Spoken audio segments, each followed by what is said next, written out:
trying to enjoy your vacation, and the entire time you're just worrying about some of the other people in the organization. Demko's looking pretty good. Adams looks very detailed and can't connect with the players. And there's limited player changeover. Means a lot that they're expected to hear out of him. He's happy that the team is sticking around in the same way, and also that he very much is looking forward to what they have in store. This is the Kevin Lankinen interview that Canucks News Summary is also out there and summarized. Lank has been back in Vancouver for a few weeks now. A lot of excitement for the new season. He's in better shape. He's got a really good crew in Finland, working out with some of the best hockey players in the world. Lanks also talks about the unique situation that is the Olympics, being part of the discussion on the Olympic team. Adds more fuel to his fire. And then he talks about his partnership with Thatcher Demko, how they know the strengths of each goalie as an individual, how they can learn from each other, and how Lankinen focuses on his preparing and daily routine. He thinks the pairing is right at the top of the list of goalie tandems. And I have to agree there too. Kevin Lankinen and Thatcher Demko together, really strong tandem. I don't know what some other folks are talking about, saying that it's a top 20 or a top 25 goaltending tandem in the league. To end off this video, let's dive into the Tyler Myers comments. And you can see the video. In addition, he says that he's going to help the team a lot. Big power forward, not fun to play against. And he brings the things the Vancouver Canucks are lacking. Myers also says that he's really excited to have Adam Foote back, and that Foote reads the room and players better than a lot of coaches Myers has had in the past. Myers then highlights the importance of off-season training for players, and when it comes to the young guys in training camp, it's great to have internal competition. Young players need to realize that they don't have to focus on points, but instead focus on the right habits and playing within the system. Of course, Myers is referring to Mancini, the longer, Elias Pettersson, the other younger dudes that could potentially battle it out for his job. There are some comments about these guys here, too. Myers says that DPD played great, stepped in and showed that he has a ton of potential. He's excited to see Pettersson push through during his new opportunity in training camp. He really likes the way the people are shaping up. Myers says that Marcus Pettersson does so much for the team on the ice as well, and he is a leader. There are a lot of young guys pushing for spots. Myers then talks about the Abbotsford Canucks and says that he watched Game 5 and 6 after getting the streaming service. He texted the guys after they won, saying that it's free from the organization, and willing to call the cup allows you to grow a lot quicker now that you know what it's like to win. So all in all, lots of really good, insightful comments from all these Vancouver Canucks players, Henderson, Dessler, Langdon, and Myers. Of course, I am all the way here in Asia, so I apologize for getting this video out over 24 hours.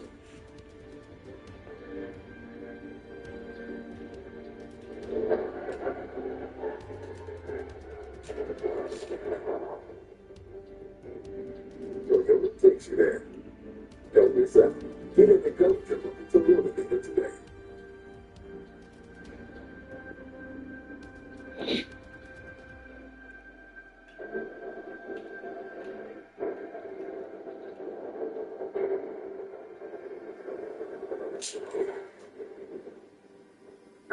Do I want to give my blessings, my praises, my ultimate gratitudes to Rick Dollywall and Donnie and Dolly, who have finally returned to the airwaves on Twitter, YouTube, Check TV, and everywhere else you can find them. September 8th was the first episode of Donnie and Dolly in the new season, and now it gives us the opportunities to dive into some of the newest around the NHL. Now, I know what you're thinking, Lego, when you're talking about NHL, this tweet you've got on the screen right here is Friedman talking about the Canucks. And yes, that is true. Rick internal for a while. These 7-line center guys are hard to find. Now, Dollywall, of course, posted this and the complete interview on the YouTube channel for Donnie and Dolly. But because I don't want to go out there and rip that footage from the internet, we're going to go over on the Canucks News Summaries, because what they did was they provided a summary as to what it is Friedman spoke about on the program yesterday. As always, big shout out to Canucks News Summaries. They do some fantastic work. It is very, very valued in the community how they're able to transcribe all of these notes. It allows us as a He's in the audience to interact and read it, put it on the screen without having to rip any footage. But Friedman did speak about a lot of stuff here, not just the Canucks, and we're going to dive into all of it here in this commentary. So, starting things out with what Friedman said with the Olympics. Turns out the hockey rink in Milano Cortina is not completed yet, which is unfortunate, but you gotta think about it. September, October, November, December, January, February, they've got half a year pretty much to get that arena up and running. In regards to NHL media availability, Friedman says here that Quinn Hughes is representing the Vancouver Canucks at the event, and he doesn't want to continue discussing last season. Yeah, I'm right up in there with you, Quinn. We do not need to talk about last season anymore. Canucks are embarrassed, the players are embarrassed, we as fans are embarrassed to have watched that and see the conflicts that pretty much boiled into a soap opera for the Vancouver Canucks. Friedman also says that Connor McDavid is not attending the NHL's media availability, and that Mitch Marner is not doing interviews. He's only doing promo shoots. So, quite different vibes for these different NHL superstars and media availability. Of course, so that's not really a super big thing. Marner, of course, not doing any interviews is kind of funny, but still. Let's dive into the Canucks news and notes here. Friedman talks about in regards to Vancouver, this season is all about keeping the noise down and the news on the ice. Yeah, absolutely, man. Vancouver cannot afford to have any more drama play against team like it did last year with Miller and Henderson. Freach says there haven't been a lot of contract debates this season. Hughes can't sign until next summer, after all. It's like what Flynn said. Earlier in the summer, he has no opportunity to sign up until next year, so it's not worth waiting out. Freach says here, the Canucks internally, they think they have a hole at center, but they can't find a trade partner. Everyone wants to compete, except for the Pittsburgh Penguins. Plus, you also have no more double retention. They have to be 75 days apart, and that's going to make trades more difficult around the NHL. Now, I question that last rule here that Friedman talks about. If double retention isn't allowed in the same way that we have seen in the past, if there has to be a 75-day separation, then I wonder if we do start to see trades made a lot earlier before the trade deadline period in order to allow teams to reevaluate and just think about what kind of player they want. This also changes the way that teams organize their cap space and use these trades. Because if you're going to have to wait 75 days, that's a lot of time. That's like half the season, is it? I'm not really too sure. Is it half the season? 2, 4, maybe under half the season. In regards to that center market, though, this is what Friedman talks about here. There's only one real seller around the NHL, and that's the Pittsburgh Penguins. They have Ricardo Hill, they've got Brian Rust, they've got Aaron Carlson. You can debate some of the other names on that squad, but aside Pittsburgh, no other team really wants to say, yep, we're selling, we're going to tank for McKenna here. The Ducks have made a lot of trades, and they're starting to build up their prospect depth again, Frage said. In regards to other centers, the Anaheim Ducks do not want to trade away Mason McTavish, so there you go. Full trade is not available, it seems. But they've been referred to Jack Ross as a winner. No one sees him as a second-line center. And for Vancouver, their answer to second-line center is internal, at least for a little while.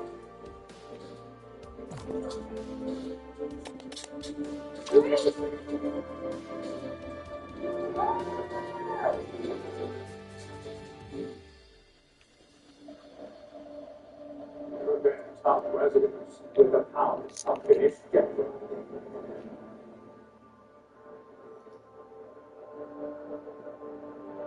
Now, that's not surprising to hear in the slightest. Mason McTavish not being available doesn't shock anybody at this point, really. I mean, this guy has been a primary trade target for a lot of people speculating around the NHL for months now. But if a trade were to get done, it probably would have gotten done already. It's been so long, and Anaheim is still holding on to him.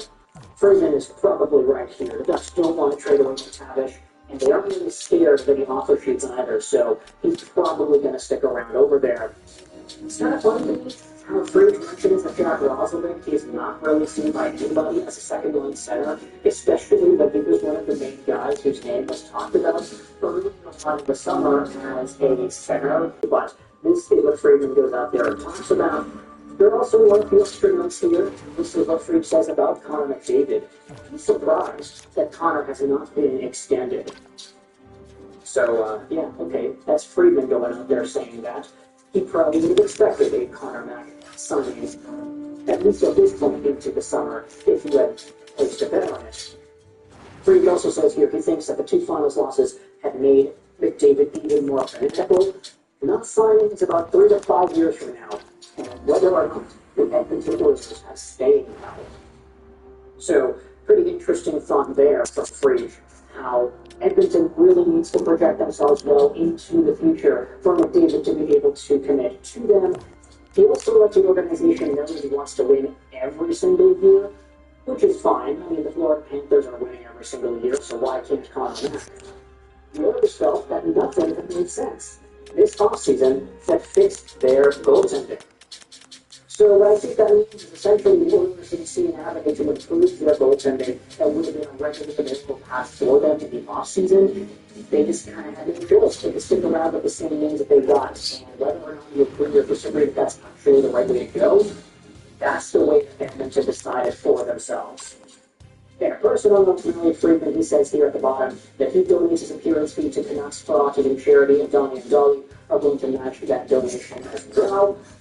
So, very, very nice to see Friedman, Donnie, Dolly, the crew, and the Canucks Karate Charity. So, that's your thoughts in the comments section. I want to focus on having fun with my besties. That would really want that. Keep it interesting. And I think our friends Donald and Joe. All right, my friend. You ready to run the Monopoly? Definitely, bestie. I haven't played this before, but I'm super excited. Yeah, I haven't played this with you guys yet, so I'm pumped. Same here.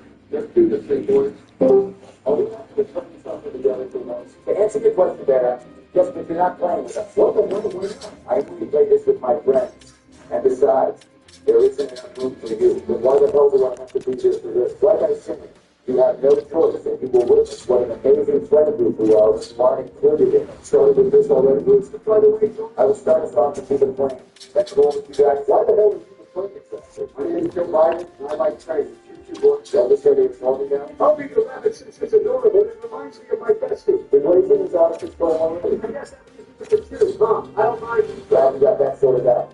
I'm excited for this game, boys. It should be a fun. You guys even know how to play Monopoly. We've never played it before. Don't question our intelligence. You're lots of very smart people. I didn't say that you guys weren't. Maybe if we spend less time on brain dead games like Overwatch and Pokemon, excuse me, we know that we can handle something like Monopoly. Keep spilling that facts out, my friend. Stop lying to yourself, Donald. You love Pokemon. We love Pokemon. That's our thing. Most of you call for less than this. The majority sounds like most destiny. That's the truth, my friend. Instead of focusing on someone pointless like that, let's focus on having fun with Monopoly. How about it, boys? I 100% agree with you, Joe. It looks like you're starting this off here. Hell yeah! I'm super, super pumped for this. Now, this is what I call a board game. For real. It's not like that game of life trap bear made us play. Am I right, boys? Would you right about that, too? Yeah, this one takes way more skill for sure. Seriously, guys, I suppose you guys to play the game of life. Last time I checked, that was also our pick. Why are you guys thinking like this? Enough yapping, Barrett. It's life doesn't come here. Yeah, I guess we actually need to focus on this game because it requires no attention. There's also a luck aspect in this game, too, you know? Nobody cares for what you have to say about that. It's more important. I'm glad I'm going to the property for my first term. That's a solid start, Bill.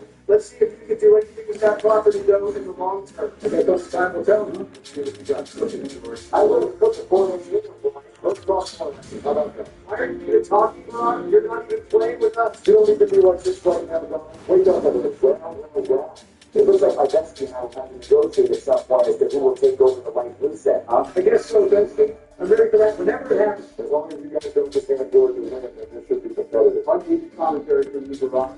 No bother with that kind of crap, okay? Am I really getting screwed over on my very first turn? How does that even happen? Relax, Don. It's only $4. Thanks for that number sign. Just for the black aspect of the game I was talking about earlier. Did anybody ask me to announce this, Barrett? I'm not playing, so I have to be allowed to conversation. You know what you think about what's happening there? It's about way more than the $4. I didn't land on anything useful, so I'm going to keep it. Advantage already. That's what I call solid analysis. Good job, Donald. You too. My name is Joe Biden, and I like pretty. Already landing on the chance space, huh? Let's go. That's what I'm talking about, boys. $200 on the first turn already, huh? The train is just loaded. I see you, Joe. That was a productive turn, to say the least. Damn right it was. Let's see how your next turn goes. Typically, chance goes to get you a negative result. You got pretty lucky with it, Joe. Once again, you're being so damn miserable, Barry. This is why you're not playing with us right now. The only reason why I'm not playing with you guys right now is because you're trying to steal my friends away from me. Okay, you guys do. I just got another property. I have a lot of negotiating power, if you ask me. Exactly. That's what you should be focusing on instead of relying negative. But it is going to suggest that it's friends. You know, this one, what you're doing, keep that nonsense. It's not wrong. In the meantime, I mean, once again, be negotiating with my besties on a color set. My family didn't have it. You and Bill are cooking the famously back. To have two properties in this city is definitely advantageous for you guys. Are you being serious right now? How am I giving out more money on my second turn? I am so cooked. Relax, won't you? You guys haven't even gotten to the road of properties yet. Are you really telling someone to relax while you yell into the microphone? That's just who he is, unfortunately. He's a very stressful person. Too stressful, if you ask me. I don't think anybody asked you, Joe. My friend is allowed to talk. That is the key difference when I am his friend compared to when you are his friend. Super duper friend. You can't drown out their voices out anymore, Baron. You guys need to ring the hell up. More like you need to shut the hell up. How about that? Who's upsetting any better, Joe? Nice one. And would you look at that? Everyone except for me has at least one property. You really need to get into breath, Donald. It's just the beginning of the game. You don't get to tell me to calm down when you can't do that yourself. You guys just witnessed my turn. I got two properties, including one of the railroads. I'm feeling good about this. Speaking of the railroads, Joe, even so, it's going to take to grab that offer. You'll have to see what you can offer, George. I'm open to the fair deal. Something's telling me that it won't be fair. Nobody asked you better, but now I have even more negotiating power by grabbing independent habits. That's interesting, though. So you don't accept the grab that offer. I guess only time will tell, right, miss? Like Joe, I am also open-minded with potentially giving you my red property. Why the hell would you do that? The Red Set is one of the best in the entire world. Did you not just hear what I said? Both I said that I would be open-minded into hearing of a potential deal for it. Correct doesn't listen. He just yes. He just thinks for himself. That's just who he is, remember? You can't forget about that, boys? Okay, shut the hell up, Donald.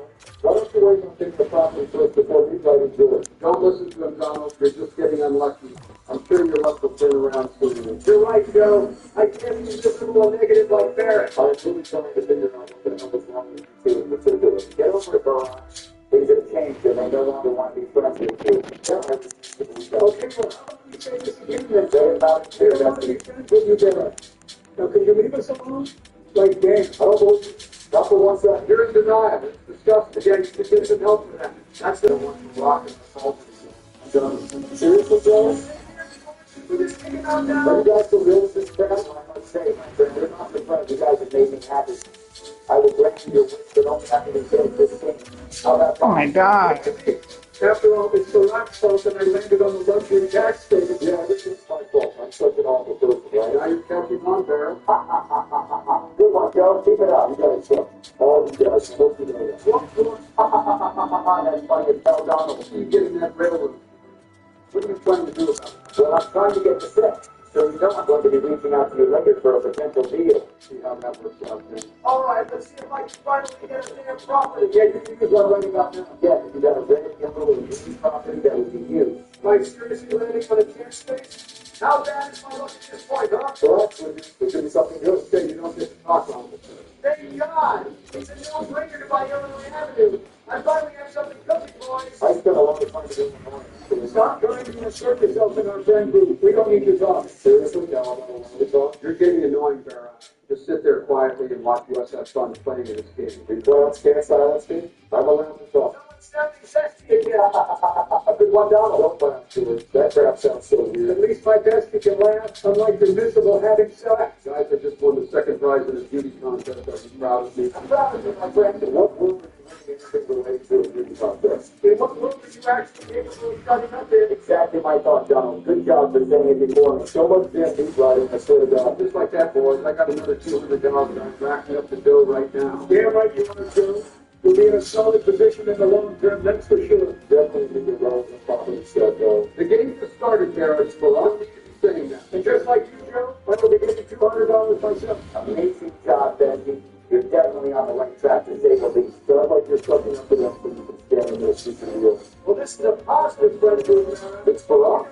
about that? To answer your question, my friend, he doesn't. And that is why he is not a part of our friend group. Due to the fact that you do nothing but spit out facts. And you do nothing but ultra blade still. What the hell is the matter with you? There's nothing wrong with it, so stop disrespecting them by asking them a question like that. I appreciate you defending me so fair. No, can't be serious with this. By the way, Joe, I'd like you to go around sooner than later, okay? You're not with that. You already answered the other look. Caleb did that opportunity at the start. I will do whatever is in my best interest. Glad to hear it. And hey, John, what's it going to take to grab that yellow property off of you? Why the hell we just did that to you?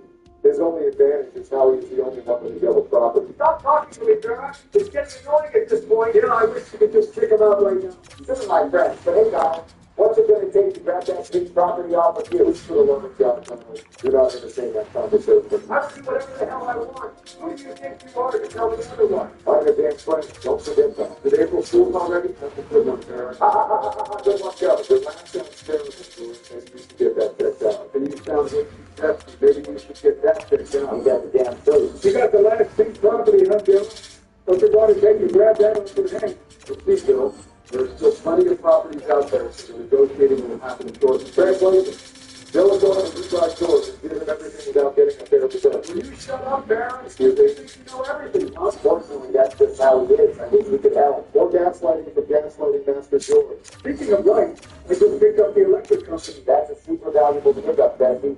Now you just need waterworks and you'll be set. God's line is ridiculous. Is this your way of trying to manipulate the negotiations before they even take place? Nobody cares what you have to say, Barrett. But speaking of negotiations, don't do it. Yeah. I'm going to need that last railroad office. What are you looking to give in return? Joe's going to take this back. George will take the road and set and do that. No set return. Can you let him talk or are you just wanting me to think you want to get it done? Joe, listen to me. You aren't benefiting from this potential deal. What do you have to offer, George, on all ears? For the love of God, you're asking to Joe. Well, you got a big property during the last term. So how would you like my big property so you want to win the set? That has got to be the stupidest proposal I ever heard. If you keep your mouth shut and let Joe decide for himself, he is a grown man. Yeah, you're treating him like a baby. Not even a baby would accept a horrible offer like this. Don't do it, Joe. Well, I could throw in money to sweeten the pot a bit, but the value of these properties are similar. Don't start with that guy. You don't think damn well what you're doing. It seems like a fair offer to something. You can't be serious. You want big property away from having the set after this. Joe, use your damn brain. You still have to negotiate the bill for that last big property. Joe, you should accept my offer. What the hell was that? I was looking out for my friend. Got you, George. Joe, I knew I could count on you to be open-minded about these deals, Joe. Glad you're not manipulated from Barack's toxic ad himself. congratulations. You promised your family George to win. How the hell did you benefit from that trade? Don't call my friends clowns, Barack. That's not nice. The manipulation and gaslighting is ridiculous. Can you three open your big mind? You made me land on the luxury tax just like you did with Bill. Super fast. How the hell did I get one for that? You just weird yourself down. You have terrible energy. You're like a rain cloud. Dark. Negative. That's affecting our gameplay for the world. That is terrible, you know. Look what you made me do, sir. You made me land on street parking and not property. What the hell are you doing? This is going on. What happened to negotiating the bill for that last big property, huh? I need more access to make it more appealing for Bill to give me that property. But you wouldn't know that. You don't know anything about this game. And Barack also made me land on street parking. This is getting ridiculous at this point. You guys used to do that solely because of your guys' low IQ. Not me. Why are you talking so much? The real one thing, you're acting like the world is ending. I'm calling it how it is. That was an awful deal for Joe. I am just looking out there. That's enough. You're not friends, Barry. I don't think you're looking out for me. Okay, it's my turn to make some money here. I have to look at my turn again, Barry. Yeah, totally. Because I am the reason why you're listening right now. You even admitted to it. You not just a bit like that? Boy, you got stupid. I think you're the stupid one, Barry. You tend to be stupid. You boys, my name is Joe Biden. I like studying. You like tricking, literally give up your allowance for a bag of peanuts? All right, stop with the bad energy. I need a good plan. Oh, yeah, because I'm sure that's actually the fact of the game. Well, because my friend Joe told you to stop with the bad energy. He landed on a valuable property. Good job, Joe. Thanks for the support, George. Barrett, but never. No problem, my friend. By the way, what's it going to take to grab that yellow property off of your hand? For the love of God, do not fall for that trap again. Okay, that was super zesty sounding. I just needed to point that out. But somebody's going to point it out to the two of you. Maybe consider learning off the problem once in a while. You know what? I'm going to take the high road and not respond to that. Good job, Donald. Holy crap. It's not that you won't respond to that. It's that you can't respond to that. So did you guys see how I picked up the other utility property? I am cooking right now, boys. Yeah, I'm sure everyone is scared of landing on electric company or waterworks. It is a legal set to have to do with that. Before we finish everything, I think you can do moving forward. Yeah, definitely. Thanks for the $10, by the way, Bessie. No problem, Bestie. That's what friends do. Are you guys playing Monopoly, or are you guys just having a PTA fighting session right now? Your voice is actually annoying right now. Could you please stop talking to one of them? You could have stopped yapping, even if you wanted to. Forgive me for trying to save my damn friendship. You guys are doing nothing to help me out. And how many times do we have to tell you that we're not friends anymore? Why can't you accept that? I refuse. I know George is the reason for this crap. This is so pathetic, Barack. Even for you. But keep it up, though. It's fun seeing you like this. You're going to go to hell, George. You do realize that, right? The hell do you say about me? It's such an awful thing to say to anybody, Barrett. Please leave us alone after this. You're an awful person for saying something like that. 2 words for you. Nobody wants to hear from you anymore, Barrett. Wake up! Now you help so badly. How do you get it moving forward? You can say that again, Joe. If it's anybody who needs help, it's George. Not true at all. McDonald's done having self-love George back, and look where we are now. Why do you keep living in the past? This is why you can't accept the present. Because you rushed George back. You doofus. Stop talking about me like I'm some unstable individual. You are. You're the one who's unstable. Wait more, George. Shut up, Joe. Don't think I forgot about your dumb-headed self. Bill is giving up $200 because you gave Jordan a set with us. See, this is why they don't want to be your friends. You're telling them to shut up. You're calling them dumb. You're calling them stupid. Do you not see this? You have said and done way worse things than me. You don't get to talk. Give it a break, would you? It's ridiculous how annoying you are right now. And it's ridiculous how excessive you guys be right. Okay, shut up. Our friend George just got the first orange property. Nicely played, my friend. Thank you for the praise, my friend. Parents would never. So George has all the railroads, and he's about to somehow get the entire orange set too. Okay, how stupid are you? Very stupid. Only one of the 3 orange properties have been taken. Why would you conclude that George would get that set? Considering how he got the railroad set, he's going to get the entire damn board. Why the hell are you still talking? Bill just asked me a question, you damn idiot. I get to respond. You do not get to respond. You have to sit there quietly and take it. I don't even know why. Offer Bill, Donald? Don't you start with that. Why do you feel the need to yell? What's wrong with you? Everything is wrong with him, guys. That's just who he is, unfortunately. You 3 need to be admitted to a psychiatric ward immediately. God, you're listening, Barrett. It's honestly pathetic. How about you pronounce my name correctly for once? Well, at least you can tell us what to do. For real, man. It's a joke. Your whole damn life is a joke, George. You know that? Don't talk about my bestie like that. What the hell are you going to do about it? So my bestie was asking about the red company village, so how about I give it to him? Wait, what? Did you really get that for me, Bestie? As far as you guys just not have George for that. So even though Donald is one red property away from the set, my bestie has something that I actually want. Which is what, Bestie? I'll do anything. I want your light blue property, bestie. That is, if you don't mind. Seriously, Bill? And here I come, Joe Jim with that. That's a crazy amount of zestiness, Barrett. Stop making fun of my voice, damn It it. actually makes sense, though. Donald doesn't have anything that will help Bill, and Bill is getting the most for something that isn't particularly useful for him. Good one, Bill. That's an insane analysis, Joe. Great job. Like hell it is. Bill should be getting way more. And I mean way more value for giving up a valuable red property. Why are you so controlling? For real? Why can't you let me make my own decisions without you breathing on my damn neck all the time? Because that's just who he is, my friends. They're not your I'm friends? sorry you had to deal with Barack for so long. Don't be sorry, George. We're just happy that we're with you now and not Barrett. Yeah, for real. I'm glad I could do business like this with you, by the way. It just goes to show how flexible and open-minded you are, bestie. He doesn't have to be flexible and open-minded for such a disgusting and lopsided deal like that, you clown. Why do you keep calling everybody a clown? What's the matter with you? In life, Here we go people again. will often throw their own insecurities onto other people. So deep within, Barack knows that he is the clown, not us. You are so smart for thinking that, bestie. Yeah, that's just a super smart thing to say. Super duper analysis, George. You guys are so stupid for being manipulated like this. This is a complete joke. You're the stupid one, Barack. No, you're the stupid one. That's enough, Barack. I really tried giving you a second chance, but you're beyond repair. Ain't that the I really truth? hope when you're alone in life, you really think about how badly you messed up with us. You know what? I'm not going to be alone. I am going to be around better friends one day. Just you wait. Nobody will want to be friends with such a miserable person like you, Barrett. Be honest with yourself. I love you guys. You guys are making me feel so good right now. There is something seriously wrong with you, George. Well, let's see. I have 3 friends in the call. They're not your And you don't have any. So is there something wrong with me, or is there something wrong with you? Just like you said earlier, George, in life. People often throw their own insecurities onto other people. Just book a damn hotel room already. This is the most disgusting thing in the world right now. Dude sounds hella salty if you ask me. For real, he's so miserable. You literally just lost $200 to George. So what? You are the miserable one, you 400-pound fat finger, orange-faced wig wearing having clown. Do you think you cooked there? That was lame as hell. Bro thought he did. I know, Ron. You think you're cool or something, Joe? That's not giving up $60 for a damn utility. Joe is definitely a cool guy. Thanks for that, Bill, and I don't mind giving up $60. I have so much damn money anyway. That is such a dope mindset to have, Joe. You are indeed a cool guy. I think it's a go without saying that you three are uncool. Thanks for that, Bessie. You know you're super cool, but right now, that is disgusting. Yeah, what an ass thing to do right now, Ben. You're super cool. Yeah, I agree. That could never be me in a million years. Shut up. Just shut up, okay? I swear to God, this has been just think about this damn call on it and focus on the game. Sure, my friend. I'm enjoying every second of this. How about we just act like he's not in the call? That's an amazing idea, Bessie. I could not think of a better way to demoralize him myself. You are the devil, George. You seriously are the devil. Haven't you had enough yet? It's time for you to stop talking already. Please, Bill, I beg you, take the hell out. He's begging now. Please listen to me.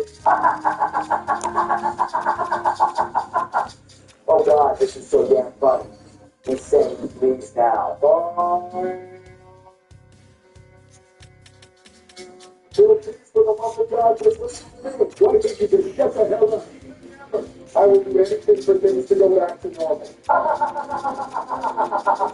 This pathetic man is down so bad. You win. I'll do whatever you want. Have you finally seen what I tell them? Hey, Ben. Well, it's not too much to ask. Could you do me a favor? Anything for you, Destiny. I care about you so much. What is it? I don't want Bum Barrett in this call anymore. Can we please kick him out now? I just want to focus on having fun with my bestie. Yeah, what do you really want, Bestie? It is, Bestie. And I think our friends Donald and Joe think the same way. We just want to have a fun time playing. My friends, do you agree with my bestie? We agree with your bestie, George. We just want to create fun and positive memories. Same here. We don't like being a parent, but we like being around you. Well, I guess this is it then, huh? Good riddance, Barry. May you suffer in loneliness and rejection. You are not worth our time anymore. Everybody say good riddance to Bum Barrett. Good riddance, Barry. Good riddance, Barry. Did he only leave the phone? I think this sell herself out. I blocked him on everything. I know you guys will do the same. From this point forward, we are going to be a Barrett group. Super glad to hear it, Bessie. Can we get back to the beginning, boys? I'm good for it, you guys are. I must say, though, I am pleasantly surprised that you guys were on board with me this whole time. Perhaps you guys are my friends after all. We share things, George. We see you as a good friend, and we only want to have good times with you. Exactly. Let's do this thing, boys. Where are we exactly? Well, I just got boardwalk. Now I don't need party money to complete this argument set. You're dominating this match, George. Amazing job. Thank you for the praise, my friend. And I have a proposal for you, Bestie. What is it, Bestie? I will give back your valuable red property in exchange for St. James' Place. Wait, for real? I don't think this is an offer you can refuse if you ask me. I'm good for it, actually. The red property.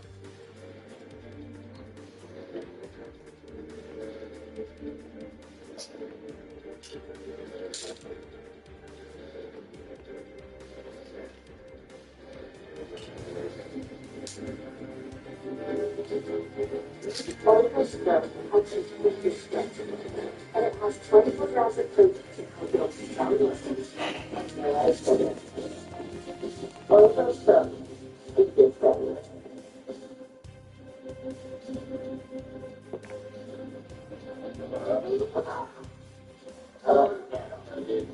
Big man. Well, that party is today going to go from science on the internet for Tuesday, finished September 9th. Starting off at the top of the board, and Justin Wolf has signed an extension with the Calgary Flames. It is a 7-year extension. Carries a cap hit of $7.5 million. I have seen some people saying for 1 good year, done. Justin Wolf did have a very good rookie season, but he's been very good throughout his career thus far. Absolute steal was from the draft and was drafted, and excellent numbers to the NHL, followed up by excellent numbers to the NHL.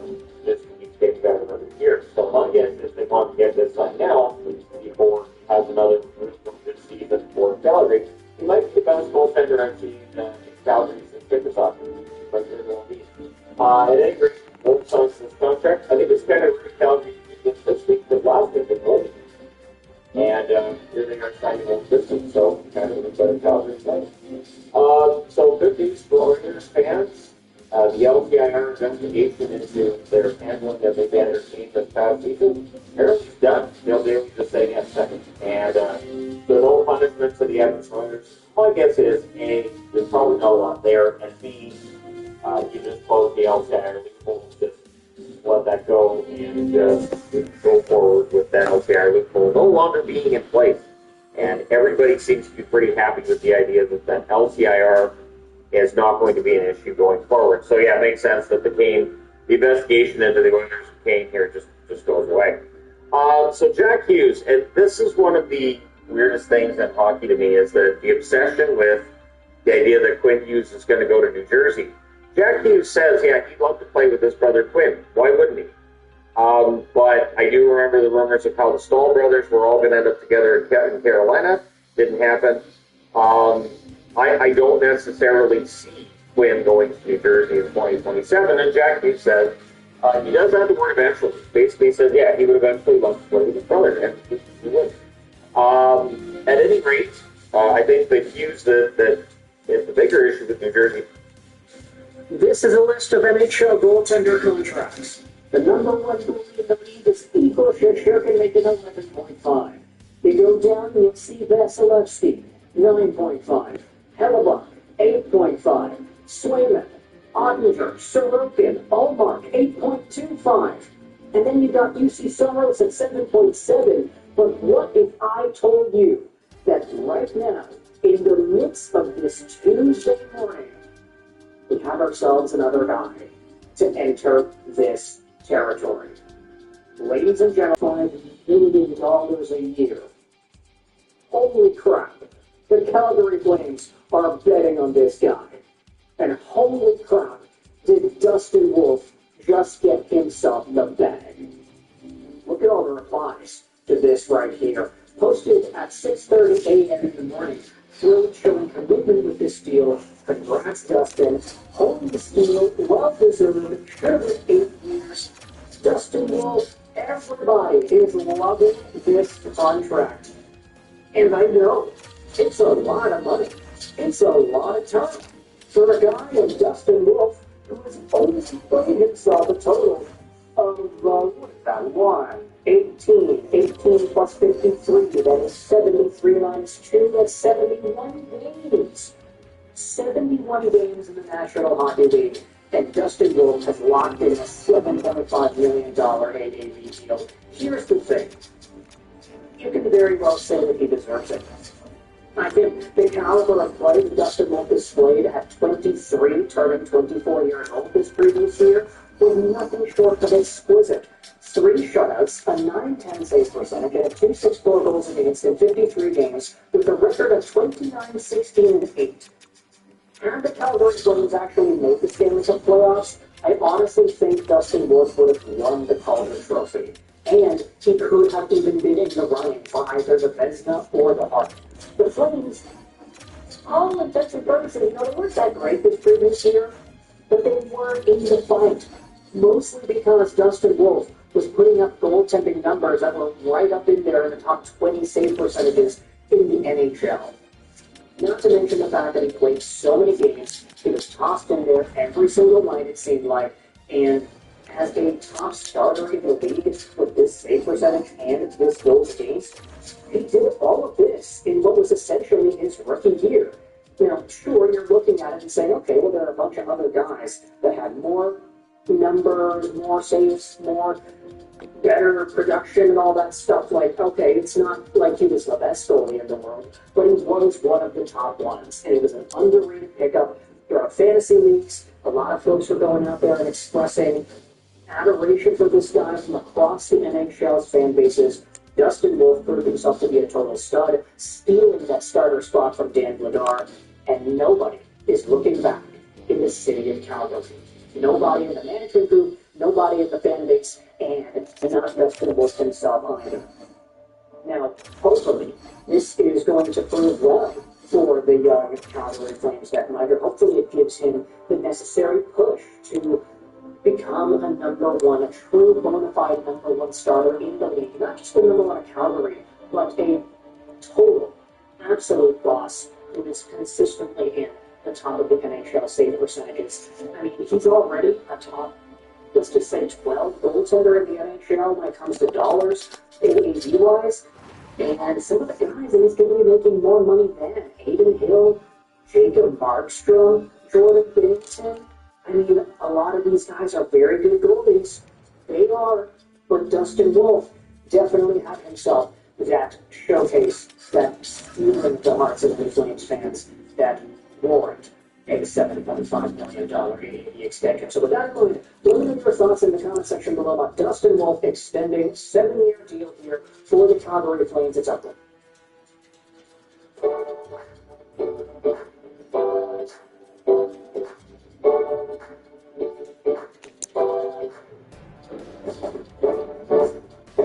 Now, don't get me wrong.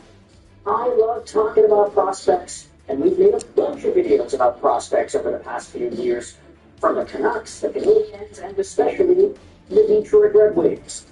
But none of those prospect videos are going to be like this one. Because today, we are diving into the most unexpected, surprising, and honestly kind of crazy Red Wings prospect update for a guy that technically isn't even a Red Wings prospect, but he's kind of lumped in there. You'll see what I mean in a few minutes. So, earlier this week, the Detroit Red Wings went out there and posted their prospect games roster. Take a look at this. It all starts next weekend. Here are the names suiting up for the 2025 Detroit Red Wings prospect games. On forwards, you've got a whole bunch of guys that I think Red Wings fans are familiar with. Michael Brown said Newgard is there, Nate Danielson is there, Carter Bear's going to be there, Emmett Finney, a bunch of dudes. On defense, you've got Shai Williams, Axel Sandy Pellica, Jacob Truscott, and then in net, you've got Landon Miller, Rudy Dumont, and Michel Fraudel. A bunch of guys are Red Wings property. They've been drafted by the Wings, they've been developed in the system, and others are invitees. But I wanted to turn your attention to number 83 on defense, Justice Christensen, who is going to be suiting up for the University of Nebraska-Omaha in the NCAA this upcoming year. Christensen, spare the amazing name, Justice Christensen, that's fantastic. He's an undrafted prospect, and he's 20 years old, 5'9", 185, a right-handed defenseman who was not drafted by the Detroit Red Wings. He was a Canadian invitee, born August 30th, 2005, from Red Deer, Alberta, Canada. Justice Christensen is taking advantage of the NCAA CHL eligibility because after wrapping up what was a few years in the WHL, he is now heading over to college. His previous year for the Prince Albert Raiders as the captain, he scored 46 points in 68 games played, 22 goals and 24 assists.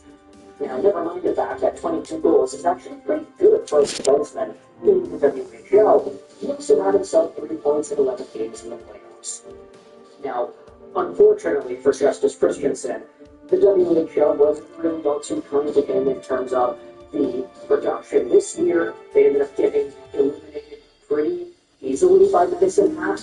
You don't want to see a team get out there and get swept in the ways that they did in the second round, but that's ultimately what happened here for the Prince Albert Raiders. However, the reason Justice Christensen stands out to me as a Red Wings invitee is not really because of this WHL stint that he had, but it's because of what he had done in the summer. Take a look at this article posted on the Prince Albert Raiders website back in July of 2025. Christensen wins World Ball Hockey Championship gold.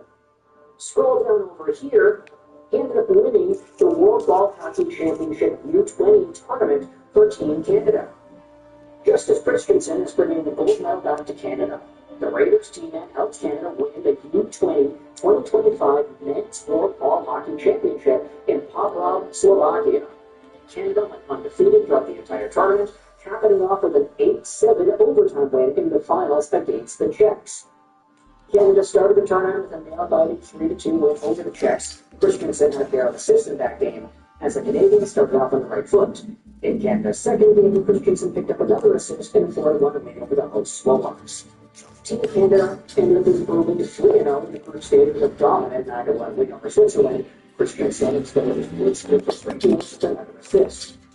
Canada played their fourth and final game of the group stage on the same day, where they were matched up with the U.S.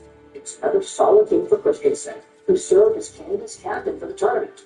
He notched an assist on the game-winning goal as Canada took on the U.S. and won 4-2. Going in a perfect 4-0 of the group stage, Canada was granted a bye straight to the finals, where they would take on the winner of the semifinals between the Czechs and the U.S. The Czechs won the semis 4-2, setting up a rematch for Canada's first game of the tournament. And this time around was even more entertaining. There are a bunch of clips over here posted by the Prince Albert Raiders Twitter account.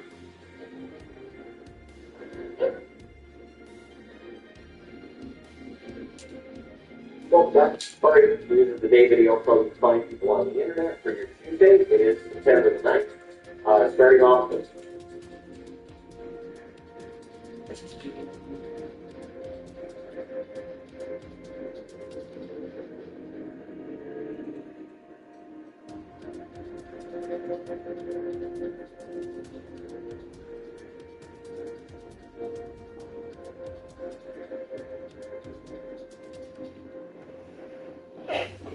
Nothing great. And the less said about Exo Zombies, the better. What's up, guys? You ready to finally do another season?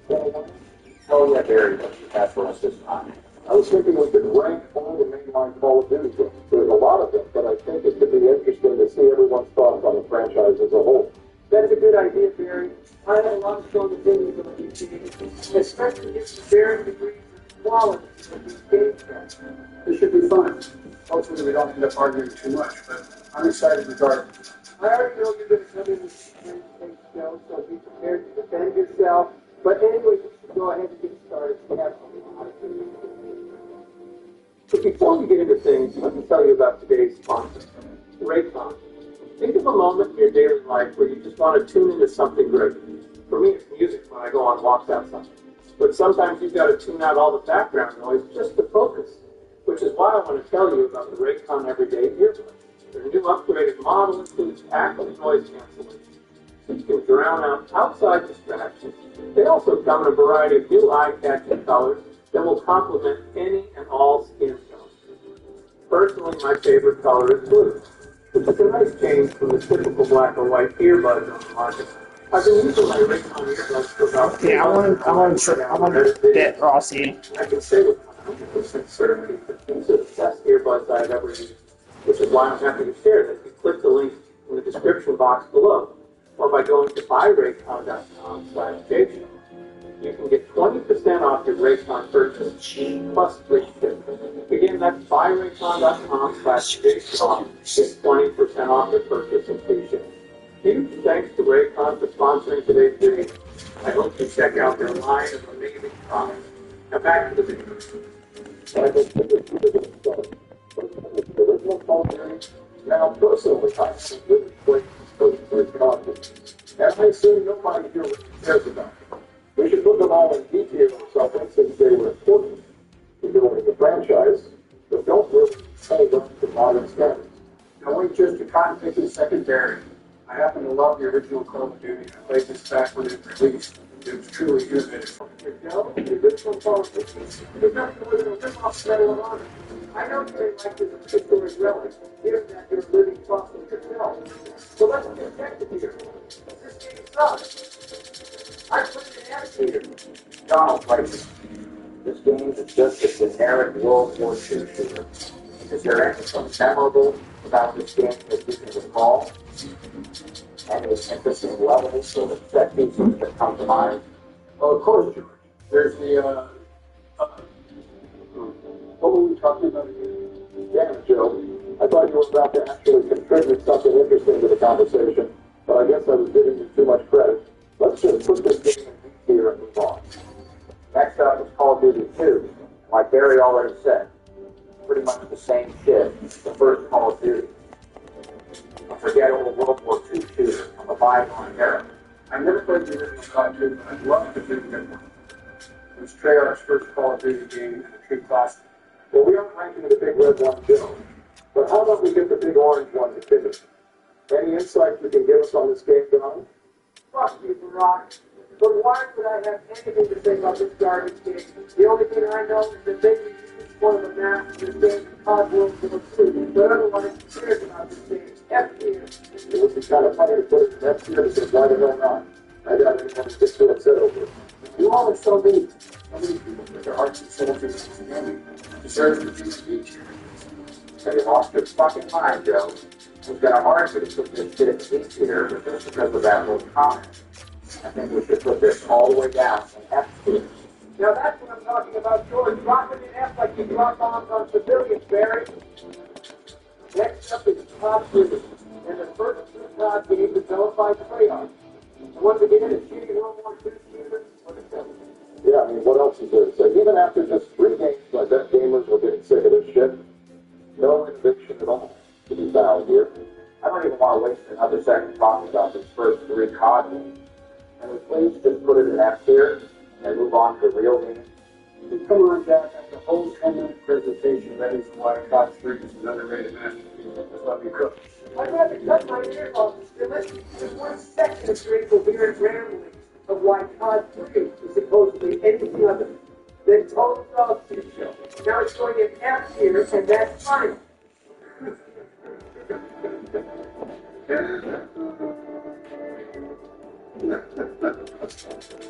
Joe, please stop crying. We'll take your opinions into consideration going forward, I promise. But we can't waste too much time on these older games. We still have a lot to get to. Now let's just move on to COD 4. Time for the golden age of Call of Duty games, starting with the legendary Modern Warfare. Oh, Christ. Like your boy. An amazing campaign combined with an innovative multiplayer experience at the time that still holds up today. What's not to love? And that question was rhetorical, by the way, Joe, before you start spewing some nonsense about why this game sucks. I happen to love this game too, Donald, so don't get ahead of yourself in here. You're right, though. Modern Warfare for game changers on front defension is truly nothing like it at the time. Fast-paced multiplayer action, a gripping campaign with memorable characters like Captain Price and Silver. I have so many fond memories playing this back in 2007. Wow, nice job, Joe. You actually managed to string together more than a few sentences without losing a train of thought and making some good points, too. Not gonna lie, I completely missed out on the original Modern Warfare. I was too busy running the country at the time, so I didn't get to experience it during its peak. I played the remaster when that came out. It was pretty fun, but not the best Call of Duty game, in my opinion. I give it like a B tier. Damn, George, it's like an S tier for me personally, but I guess we just had to be there. I play that shit all day, every day. Michelle even almost divorced me because I neglected her kids. I guess you agree, Barack. It's not only one of the most iconic Call of Duty games, but also one of the most iconic games of all time. But I'm trying to be objective. And I think most of the Call of Duty titles just improved on the foundation it's set. I think 8 tier is the most reasonable. I hate when you write on it, but it's true. Their first attempt, they really knocked it out of the park. The future games just improved upon the formula and continued to innovate. I'm fine with 8 tier. All right, I guess I'm cool with that. Even if it hurts a little, let's put it in A and move on. Next up, we have another short game. Call of Duty, World at War. Treyarch's first masterpiece title, even though it was another World War II game, this one was leaps and bounds ahead of the original COD trilogy. The graphics were gritty and realistic for the time, with modern mechanics taken from COD 4. Not to mention it was the birthplace of zombies. I remember Joe and I beating the campaign together and unlocking Mount Toronto. We were both freaks to fuck that. It was a complete surprise after the ritual sticking around his cancer. Joe definitely did a change of diapers after that. I would have paid to see that, Barry, but that's another thing, too. It really felt like we were fighting on the front lines together against unstoppable odds. You didn't have to say that in the most zesty way possible, Donald, but I agree. So many great issues tonight. Semper Fi, being resistance, vendetta, burnout, downfall. Just thinking about it makes me want to replay it right now. I don't like the first mission except for 5 personally. You play as a captain soldier, and I frankly don't like soldiers who are captain. I still can't believe you were able to say that shit about John McCain and get away with it. Anyone else's political career would have been McCain, you know. Joe and I used to stop him and Sarah Palin in some 2v2 multiplayer matches back during the campaign trail. If he was as bad with youngins in real life as he was in shooter games, I could see why he was captured on stage. God damn, you guys are fucked up. Let's just rank the damn game already. We still have so many to get through. I say World at War, undisputed next year, personally. Yeah, I mean, the old zombies, multiplayer still hold up the stick as well. I'm not opposed to S tier. No, I'm not going to argue with that. World at War is a masterpiece. Let's put that shit in S tier. Next up, we have truly the most iconic COD game of all time, Modern Warfare 2. What's left to be said about this game? Everything about it is perfect. It's definitely Infinity Ward's magnum opus, one of the best campaigns in Call of Duty history with so many legendary moments. The introduction training mission, saving soap from the gulag, Joe's death and Shepard's reveal as a traitor. No fucking Russian. It doesn't get much better than this. Ghost's death still gets me teary eyed. But yeah, we all agree. The campaign is goated with the sauce. Multiplayer has so many fan-favorite maps too, like Terminal, Rust, Skid Row, High Rise, Afghan. I could go on. I used to drop so many nukes on that thing. The one-man army nuke shooting combo was so much fun. So you were one of those players, eh, Barry? I was a beast with the throwing knives and my trusty M45, or as I like to call it, the Trump 45. Pretty big since I was the 45th president, too. I mostly played Spec Ops. Multiplayer was too much of a sweat fest in my old days. I got the thrill of the minute snowflake gas and survive a Modern Warfare 2 lobby anyway, Joe. Now, aren't we all in agreement that this game should go in S tier then? You won't hear any complaints here, Donald. Let's put it in S where it belongs. Next up, we have Black Ops 1. I mean, Black Ops 1. Damn you, Joe, you such a baka. Put some respect on Black Ops 1. It's another all-time great. Yeah, Call of Duty was on fire during this time. Every game just seemed to get better and better. The Cold War era campaign, inspired by real-life events, conspiracies, was truly incredible to play through. Yeah, there were so many amazing characters introduced, such as Alex Mason, Frank Woods, Hudson, and even the return of Reznor from World War. And the twist with him being a hallucination was mind-blowing. Hell, even just the main menu. If you trapped in a chair that you could escape from was badass. Zombies were so much fun too during this time. We've already spoken about how great the BO1 zombie maps were during our map ranking tier list, but they make an already amazing game that much better. We also got awesome multiplayer maps like Midtown for the first time, as well as others like Firing Range, Jungle, and Summit. This is an all-around great Call of Duty game, and another game worthy of S tier in my opinion. What do you say, boys? Can we go 3 for 3 with the S tier? I think it deserves it. Hell yeah, Donnie. Black Ops 1 is a masterpiece, definitely worthy of S tier. I agree. Let's drop it in S4. Next up, we have Modern Warfare 3, or as I like to call it, Fifth Warfare 3. Yeah, you're just going to go there right up the gate, huh, Trump? Well, I don't exactly disagree. It feels more like Modern Warfare 2.5 than a full sequel. Not much innovation or changes in general from MW2's gameplay, just a bit more refined and balanced. Although a lot of the fun from MW2 was how busted everything was. I think you guys are being too harsh here. Sure, it wasn't a revolutionary title or anything, but it was still really solid. The campaign, while a slight step down from MW2, still had some great moments. I mean, Soap's death was probably even sadder than Ghost's. And taking down that bastard Makarov once and for all was so fucking satisfying. I'm with Tyler Topper here. I played this more than MW2 personally. Survival mode is a nice change of pace for zombies at the time, and the Spec Ops was just as good as it was in MW2. You're just saying that because you were too scared to play zombies back then, Joe. But I will concede at least that this game had some good multiplayer maps. Dome, Down, Underground, and Fallen were a few of my favorites. But it still isn't enough for me to rank with Modern Warfare 2 reskin that highly is a C-tier game. I think that's a bit too low, Donald. I mean, this game introduced consecutive and the standard game modes you could queue up for, which I spent hours playing. Not to mention the face-off maps, which allowed you to play 1v1, 2v2, and 3v3 on maps designed just for them. I think it's an A-tier game. How about the meet in the middle of C-tier? It's a solid game, but nothing spectacular, so I think it's as good as a place. I agree with Bush that it's an A-tier game, but I guess I can settle for that. Fine by me, I suppose. Let's just move on. Next up, we have another banger from Treyarch, Black Ops 2. What a glorious game. One of the best campaigns in COD history. One of the best villains. Raul Menendez. An amazing zombies mode. And hands down my favorite multiplayer in COD. Yeah, the campaign was fucking awesome. The fact you could change the stories based on the actions you took was innovative for Call of Duty. And the futuristic setting was also a big shakeup for the series. The multiplayer has fantastic maps too, like Hijack, Carrier, Race, Standoff, Slums, Nuketown 2025, and many more. Plus, the Pick 10 system was another huge improvement for the multiplayer, along with a bunch of amazing weapons and equipment. I still can't believe we're only a year away from 2025. Those dope-ass wingsuits from the campaign better be invented by then. With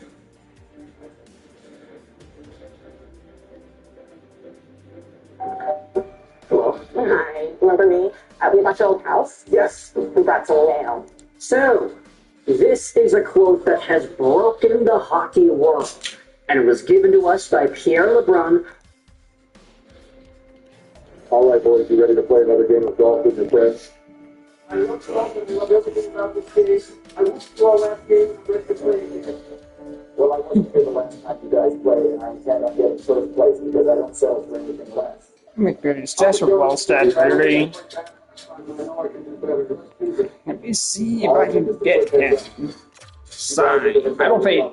I am the blue color. Solid is the orange color. Oh, what? My trap it.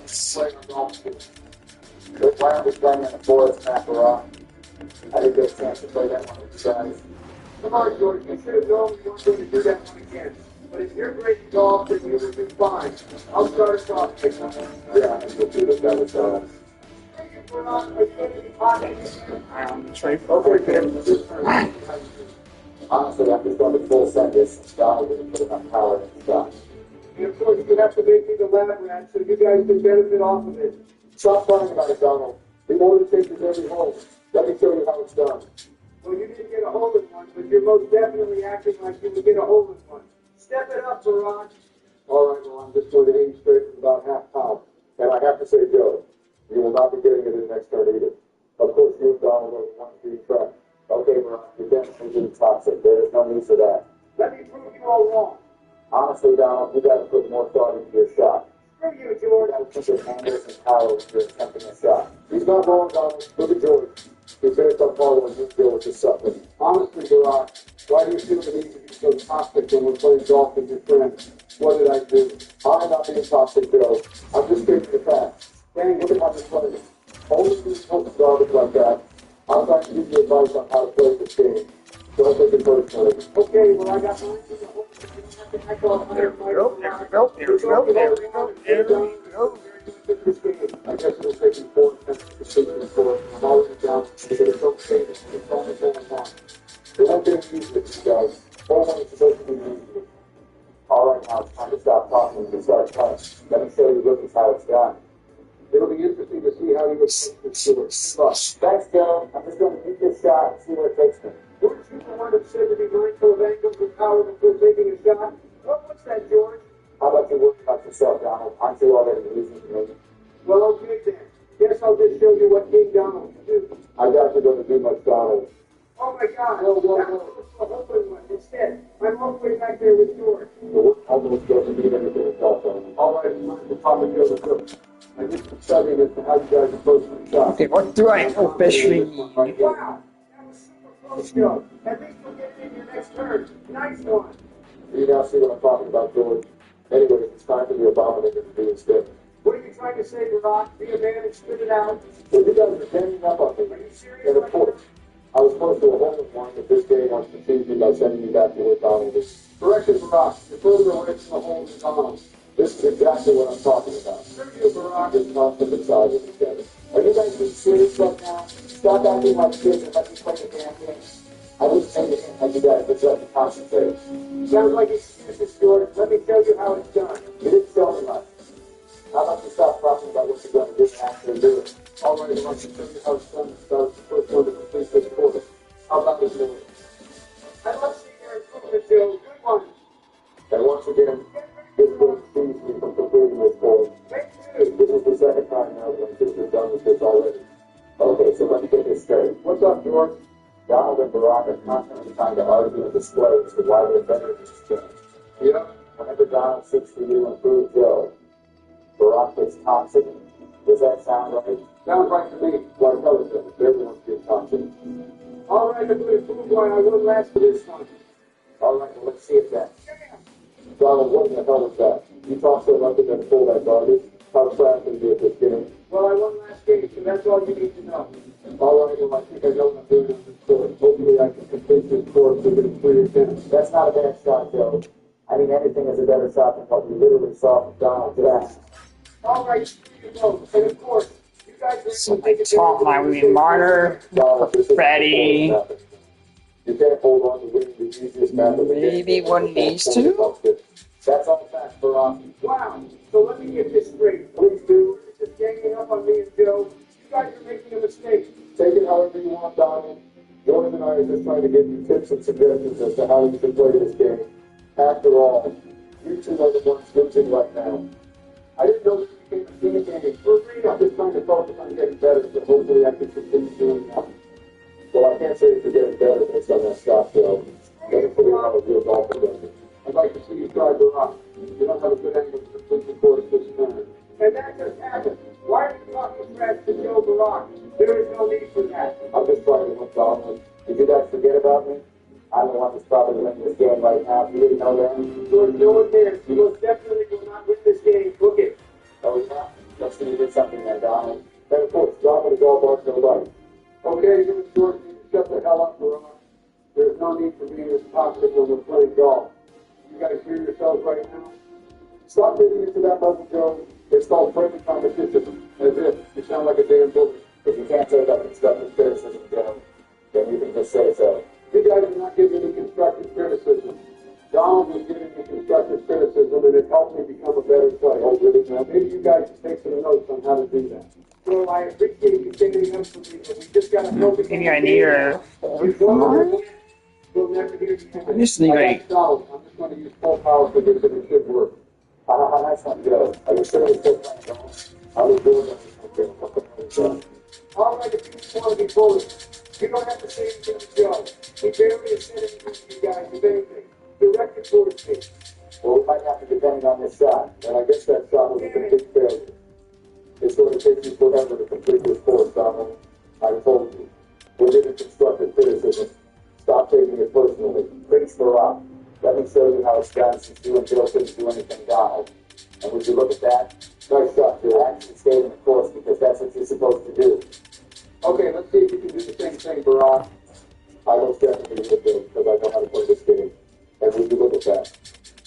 The only ones who are close to complete this course are George and I. No surprise there.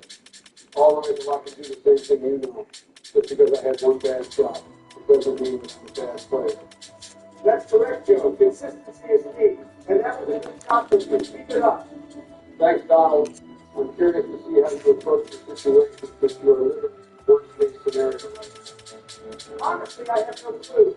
I'm kind of looking around at these chairs with a complete distance. I'm just going to full send this and see what happens. Are you serious right now, Donald? Do you never fucking learn something? I'm fucking done with you. Where was the constructive criticism in that one? Bullies like you are just fucking insecure. Insecure about what, Joe?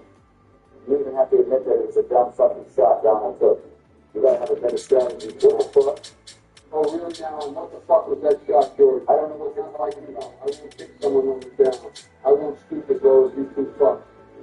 Don't worry about this, Joe. Just make sure you play well for your sake. Am I right? Yeah, I know, Donald. I fucked my finger accidentally slip. I meant to put no power. I don't know why you're laughing, Barack, but I guess I just got to focus on making a comeback on this court, and that's exactly what I plan to do. thank you. Yep, I will definitely take you. This game. and how you're on the way back there like how Bill was in the game of life. And you wanted the game of life to run. Fact. No one gives a shit about that luck-based game. Fact. What really matters is how they perform in a skill-based game like this one.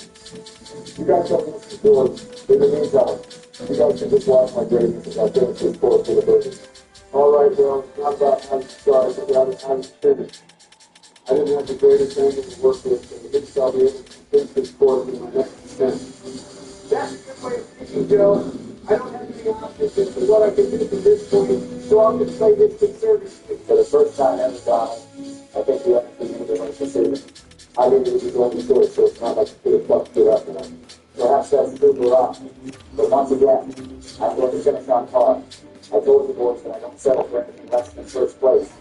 Well, I can finish the course too. No one gives a shit, Joe. Let's just watch Donald take the deadline this year. You guys can say whatever you want, but I'm still going to play this safe and be sure that I don't fail too much this early in the game. Hate to break it to you, Donald, but you are definitely playing a lot when you compare our scores together, every day together. And that was only the fourth hole of rock. We're not even halfway done with this match.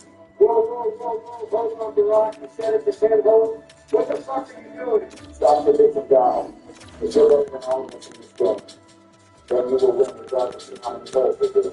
Whatever you say. What the fuck is that, Donald? What the fuck to do this course? Once again, I'm your lab rat, so you guys just take advantage of my mistakes. This is bullshit. Once again, you're making excuses. Nothing big here.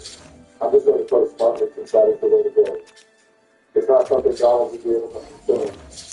Well, since I'm doing pretty well for myself, I will do the same thing. I don't need to do this to a stupid shit like Donald. Don't fuck yourself, George. I'm just going to continue playing conservatively since I have some down in this. I'm not really sure what to do. All right, I want another crack at this shit. My goal is to just get where you guys are and maybe more. Seems like it's all fast to you, Donald. Fuck off, Barack. Just let Donald play the damn game with it. It's fine, Joe. I'm actually pretty content with my shot, and I think I know what I have to do here. Let's take a look. Well, I guess I have an idea for what I have to do. I'll try my best to do it myself. Here's fucking go. What was that shot, Barack? Fuck you, guys. I got you little thing, so I only figured it would be fair if I did the same thing. I don't know much of an angle here, but yeah, I don't know why you're talking shit, Donald. You're literally in last place. Why are you guys so hell-bent on who's in what place right now? We're not even halfway done with this shit yet. That's because Barack and George aren't used to being first and second place. What the fuck did you say you were being good? Excuse me? What in the hell was that shot, Joe? When Barack said you were losing things in this game, he wasn't lying. Shut the fuck up, George. I was trying to set myself up for my next attempt. All right, it's my fucking turn. Let me show you guys how to do the fucking course. And watch me, boys. I was so close to completing this entire course. It's all right, though. I'll do it next turn. I guess I don't have the angle to do that, so I'll just set myself up for that next turn. That's a good move, Barack. Fuck you for everything you stand for, George. You literally trashed me for doing that. But as soon as your fucking soon-to-be girlfriend does the same thing, you're cool with it. Fuck you. Holy shit, Joe, you obliterated George's entire career. I know, now let me cook. What kind of fucking cooking was that, Joe? You damn near burned the entire place down. Don't you ever say that again. All right, fuck off, George. Don't act like you've been perfect this whole time. But I gotta say, it's nice to complete this course. I'm sure you and Barack can relate to this. Let me prove you wrong, Donald. Watch me. Oh, I'm watching you, Barack. And to be honest, I have no fucking clue on this left. I saw final stickers about it displayed on TV. All right, then. What about me? I can easily do that shot you did earlier, Donald. I told you that I can do it especially since I set up for it. Don't start sticking your chest out now. Well, I can do it too. Don't worry about that, Joe. Just try to focus on your angle more. Once you figure that out, you'll be able to reach the other side. Keep calling me, Donald. Let me show you how it's done. You're a design great way. Awesome. What the fuck was that shot? You were laughing at Joe, but you literally had multiple shitty shots on this court. Get it together, you insecure hoe. You're paying attention on the wrong person right now, Donald. Don't just ignore how I just did my thing on this course. Honestly, I'm at a shitty answer, so I'm just going to use it. Here we go again.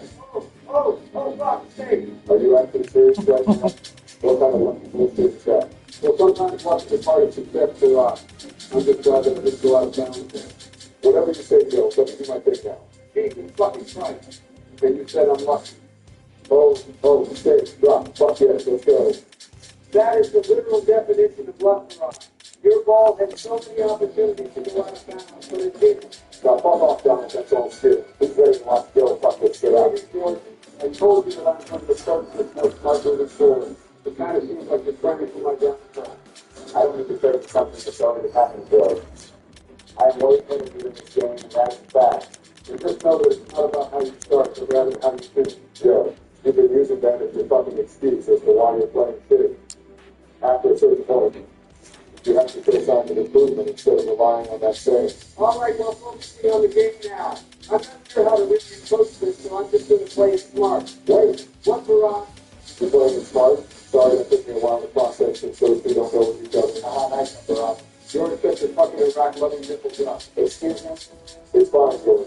Bill was just trying to get into your head. Don't let him affect your game plan. Man, your love for George is the same, Barack. What are you guys booking a hotel room? What are you guys getting married? Fuck you, Donald. You literally keep letting Bill all day every day. All right, Milan, chill out. You literally just told me to not let Bill get in my head. Don't let Donald get in your head. You better listen to your boyfriend, Barack. Fuck off, Bill. I got to see how else could even make it to where we are. I'm not even going to respond to that. I know how to do simple things in this game. Nice job for not responding to their bullshit, Joe. Keep your composure, and I'm sure you'll be able to trim the deficit. I highly doubt this happens, Donald. No one fucking asked for your opinion, but if I'm being honest, I have no clue what to do on this course, so once again, I will play it conservatively. That's probably the best way to go about it. All right, get the fuck up, Joe. You don't need to comment on it, Donald. I'm not even going to comment on that. Hurry it up with your turn. Well, I'm assessing what the match kind of looks like. I think I would do the same thing and just play it safely. I don't play this game 24/7, so I don't know any tips and tricks for this fucking game. That was a pretty solid shot, Barak. You're in range to get it in the hole and be attached. I'll just replicate this since that feels like the best thing to do here. No surprise you want to replicate Barack George. You're like glue. I'm going to focus on your teammate. For your fucking information, Joe is not my teammate, but he is someone who I wish the best for with regards to the game, since you two are definitely not doing that for him. All right, I'll stop busting the fat one and focus on the damn turn. What does it look like I'm doing for Barack? I think I'll be okay with regards to this course. Oh, I see what you're trying now. Okay, that definitely helped a lot. I didn't know exactly what was going on. Here's your life, too. Then you're the only thing that's going on since you're bothering and constantly pushing in my one woman. But, yeah, I don't know what the hell that was for. Maybe you shouldn't talk about this before. It's embarrassing like this. Like I said before, you guys are focused on the wrong person. I am one turn away from losing this course with really no trouble. Once again, I will not settle for anything less than first place. I can do the same thing. I can certainly make a comeback. It all starts with this book. That's a good mindset, Joe. You know what? I can also make a comeback. All it takes is one good hold, then the momentum will be in my favor. You two are super fucking delusional. There aren't that many holes left, and the gap between us is bigger than you think. How about you worry about your sticky situation, Barack? You're no simply worrying about the wrong things, Joe. How about you worry about the fucking score? Yeah, for real. I once again proven that I am a serious candidate for first place when it's all said and done. I guess we'll see the score after this one, then, huh? Yeah, and I assure you all that this game is just getting started. All it takes is one hole for someone to fuck something up and choke their lead. So, what the fuck are you even talking? I think the gap between you and I is just as big at this point. Guess who's in first place, 1, 2, 3, 4, 5, 6. I need to sign in for an extra defenseman. That's what I need. Joe is only down one to Back. You guys are acting like I'm not in first fucking place. No one cares, George. How many times do I have to tell you that you're focusing on the wrong person? I will continue to dominate this game and no one even cares. George, instead of asking for praise, earn it. I won the last game, which is why I deserve praise. But this game isn't fucking over. Why are you celebrating so early? I deserve praise. Maybe you can get a participation award after this. But it looks like everyone is doing the same strategy here, huh? Papa Joe will find a way to make this comeback. Not if I can help it go. I will continue asserting my dominance by putting myself in prime position to complete this course within 3 attempts. And once again, Barak, you are cooking good shit. We fucking get it already. Hurry up and take out already. Get the fuck out of here, you stupid such-ass bullshit, Don. Are you serious right now? Is this a desperation attempt from your ass so you can try to step me up? Like hell it is. There is some serious meat riding that's going on right now. And it doesn't fucking help when George gets so lucky with the ghost saving George's vision like that. Excuses, and more fucking excuses, Donald. Just chill out, Donald. It's all good. I'm going to focus on doing the best I can. I hope that's good to complete. Okay. The AHL lines will be very interesting to organize here.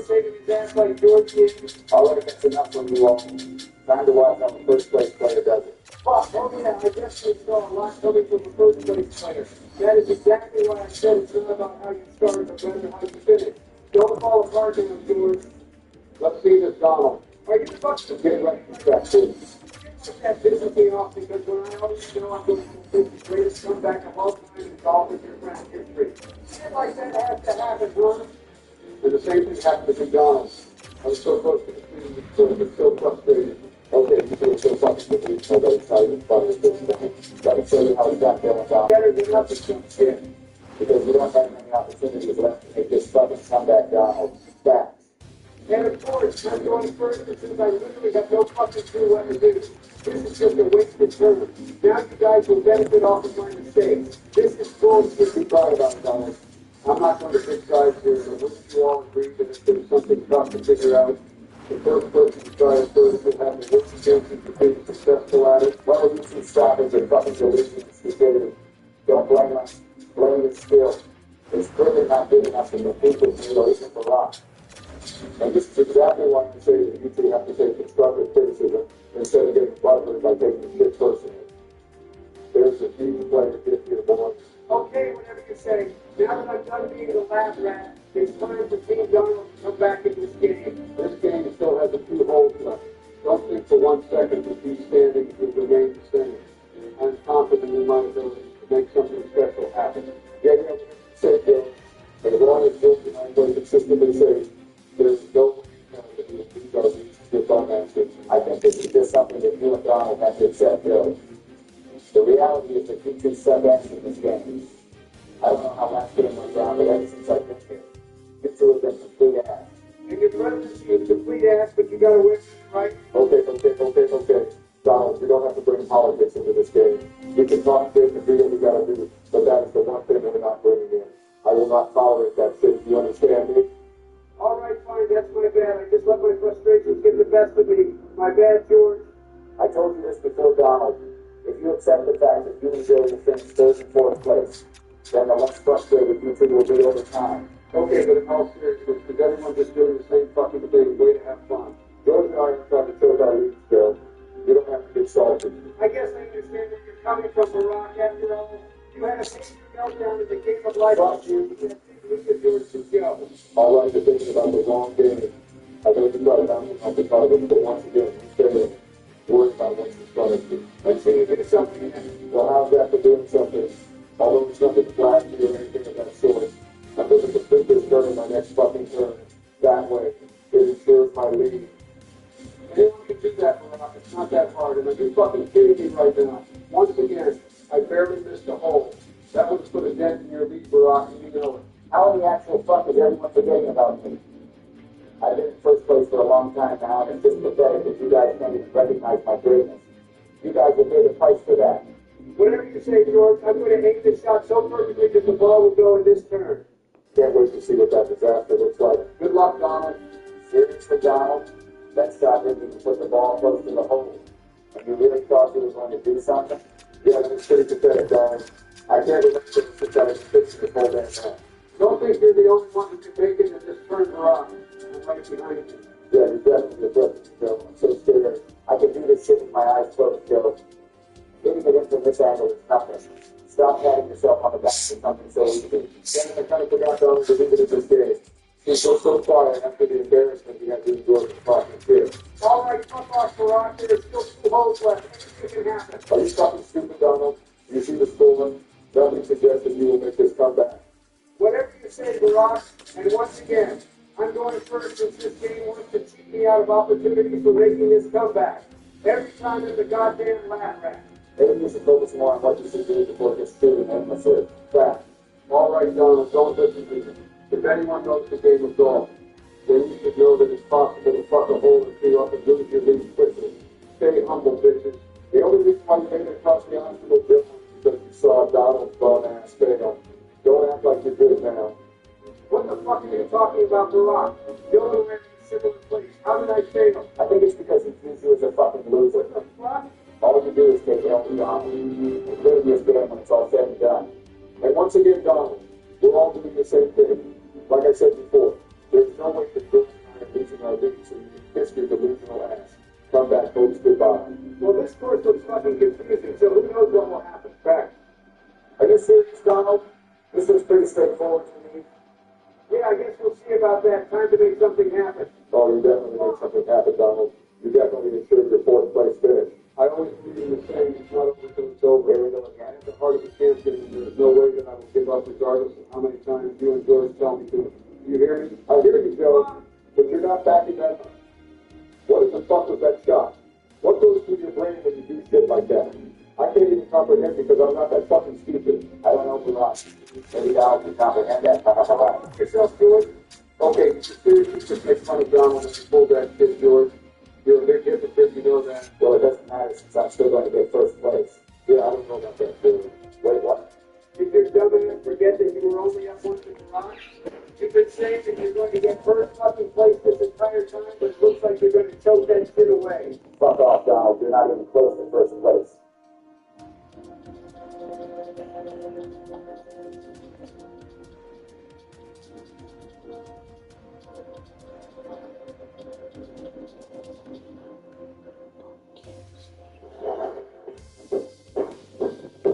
Si on vive appena et vieux, il ne perd jamais enfant. J'ai pas compris, l'homme là, la vie, tu l'as vu. Et je suis venu grâce à ta mère. Voilà.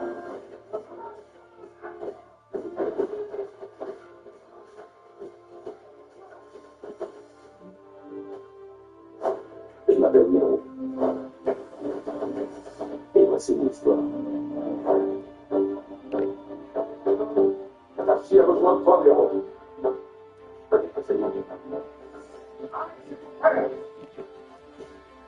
Il faut pas de recherche. Aujourd'hui, un figure. Il y a que là-bas qu'elle sera en sécurité. Viens arrêter. C'est la guerre. Tu m'as entendu. Tu m'as donné tuer mon père. Ton père, c'est pas quelqu'un de bien.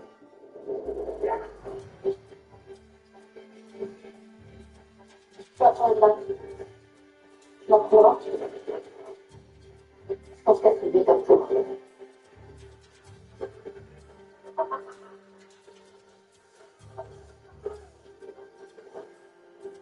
Genial. C'est une force qui t'a un avantage. Ça me fait grave.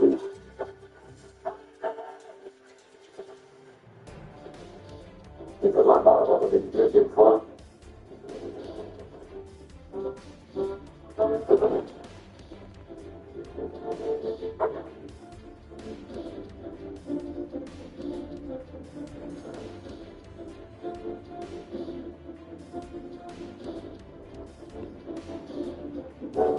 The wild is cold. And it's time to get out there and do a little bit of this.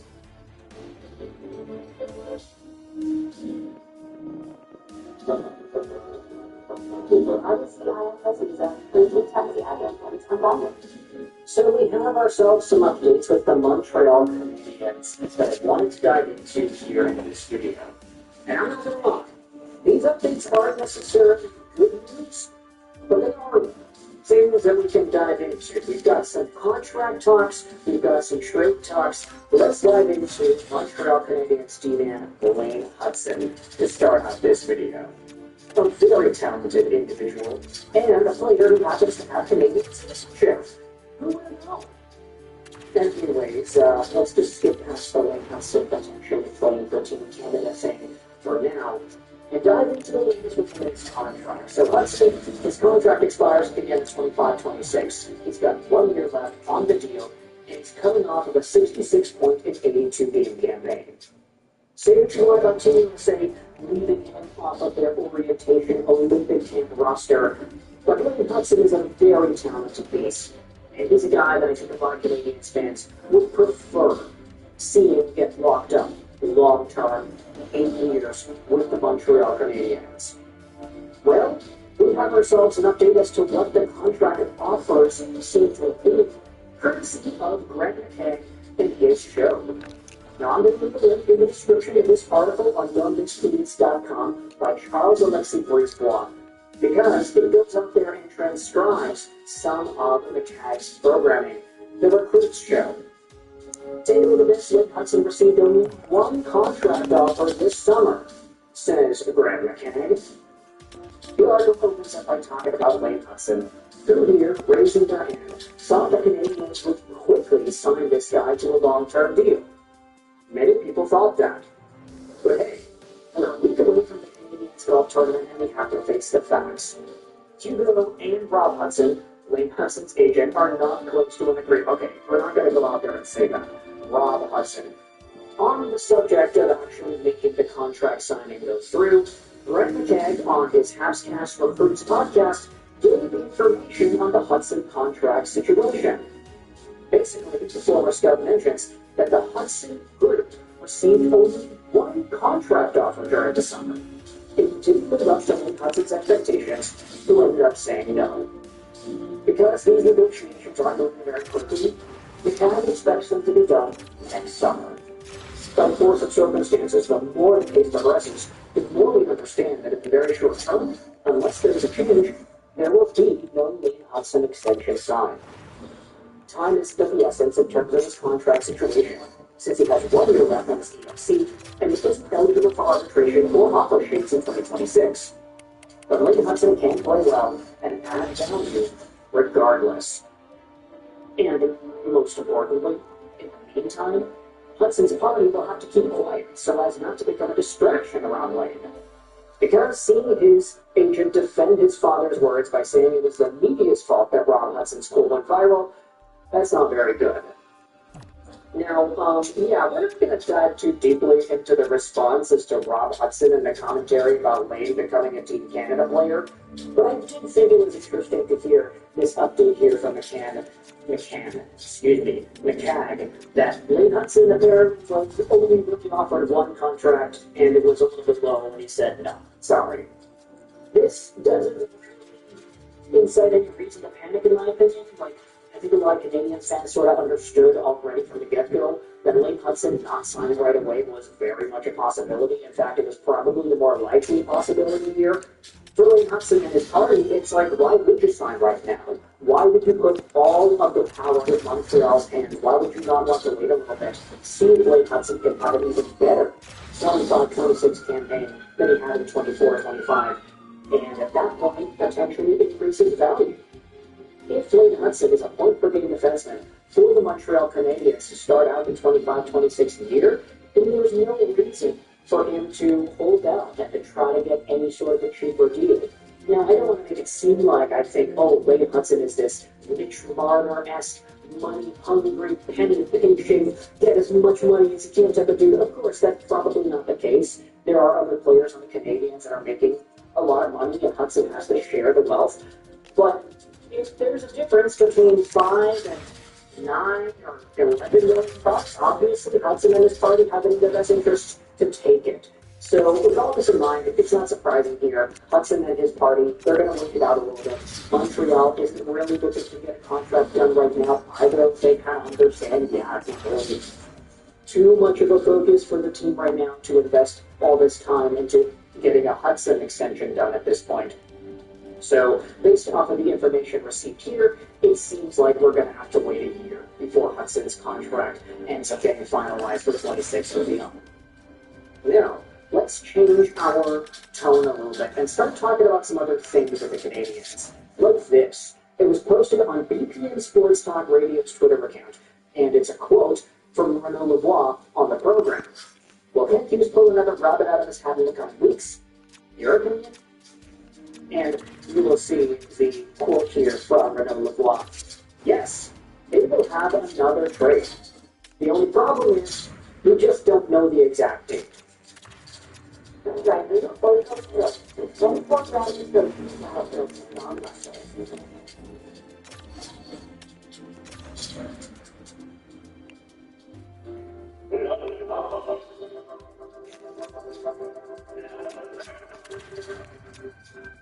So, totally surprised. Oh yeah, this is the most incredible trade update we would have seen out of the Montreal Canadiens. But nah, it does not seem like the Montreal team has themselves a trade done just yet. It's going to happen soon, though. Or who knows, maybe by the time this video is uploaded on YouTube, another trade is already gone in the books. It's possible. I mean, yesterday, or 2 days ago, excuse me, we made a video talking about Ken Hughes' next move after trading Carey Price, talking about some of the other names involved there. Ryan O'Reilly could potentially just have to wait. So for Montreal, I do kind of question where they go in the center market heading into the next few weeks here. Internally, they do have options. Of course, you want to see some of the Canadiens guys take a big step up. Like, imagine how easy all of this would have been if Kirby Dach just ended up becoming as good as he should have become. Like, that guy was a third overall pick, a #1 center to be, the next Ryan Getzlaf. If he ended up just becoming that good, then there'd be no problems here. Montreal would have a fantastic top 2 center punch. Newhook, same thing. If this guy maxed out at becoming his top 6 capable potential ceiling, then okay, amazing center core here with Suzuki, Dach, and Newhook. But 2 out of the 3 guys are admittedly quite disappointing. And now Montreal has to go out there and start looking at the wastelands for a center that might not actually be available because there are so few on the market. Ultimately, though, we're going to concludes that the trade is going to happen. We just need to know when. And with all that in mind, I want you to have your thoughts in the comment section below. Firstly, how do you feel about this Wade Hudson contract update? We talk about this guy all the damn time. And for good reason. There is a conversation to have about Edmonton Oilers superstar, captain, generational player, and league-defining athlete Connor McDavid every single day. We can talk about this guy for ages. And admittedly, I'm putting myself in a risky spot because I'm recording this audio at what is essentially the night in Vancouver, Sunday night. It's like lunchtime here in Taiwan, and this video will be scheduled up for what is essentially tomorrow afternoon in Vancouver. So, if Connor McDavid signs an extension with the Edmonton Oilers in the next 12 hours or so, I am going to look like a total fool by uploading this video, but I'm willing to take that risk because based off of everything we've seen on the T-League so far, it does not look like McDavid, whose current contract expires at the end of the year at $12.5 million. It doesn't look like he's going to sign just yet. Now, we've done the entire song and dance. McDavid is good. He's had multiple 100-plus point campaigns last year. Was honestly one of the easier ones, it looked like, based off of his overall performance. I mean, 74 assists and 100 points casually in 67 games played. It didn't even really look like he was trying too hard, and he still got that done. But now, we're diving into another element of the McDavid conversation that we haven't talked about before. And let's leave it up to Jay Fresh to go out there and get things started. He says this earlier yesterday: I'm already seeing Oilers fans turning on McDavid. I saw one guy say the Oilers should trade him for a #1 goalie and depth. Let's go. One Oilers fan was like, the C on Dry's jersey one day is going to hit like crack. Hold the phone, guys. Now, to be fair, there were some replies going out there and disputing this. NHL Oilers responded to Jay Fresh's tweet saying Bro saw one comment and then he generalizes an entire sentence. LOL, great work. I didn't say all or even most Oilers fans, but it was definitely one comment. I understand, but saying already seen Oilers fans turn on McDavid generally implies that it's quite a few, which is untrue. The fan base is mainly just nervously waiting. It's an overblown sentiment, and I feel like your tweet unnecessarily makes drama. But each their own. It is quite a few, Jay Fresh replies. It's nowhere near close to the majority. I didn't say it was. It's really not, but agree to disagree. And so, when it comes to semantics, this is where Twitter is fantastic, because if you want to pick a fight with somebody, you can do that over literally everything. Oh, I like pancakes. That means you hate waffles. We understand how Twitter works. It's a cesspool for a reason. But I I have no doubt that Jay Fresh probably is telling the truth when he says he's seen quite a few Oilers fans talk badly, talk smack about Connor Mack for not making this contract signing a reality just yet, and saying, hey, the C on Dry's jersey is going to hit like crack. Jay Fresh then goes on in defending McDavid.